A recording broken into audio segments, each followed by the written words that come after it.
Hello folks, Nabil from Auto Repair Champs. I've got a 2006 Lincoln Zephyr, and today I'm going to show you the location of the knock sensor on this vehicle. So this is the front of the vehicle right here.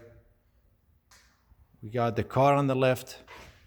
You will need to remove this bottom cover, the shield, and then if you look at the engine right there, that is the sensor right there. That's it. It's got a wire harness, and if you want to get a better shot at it, let's zoom in from this side, and it's right there. That is the sensor. It's got a wire that goes all the way there, and it's got a harness, a red harness or red clip right there. That's the location of the knock sensor. Thanks for watching, folks.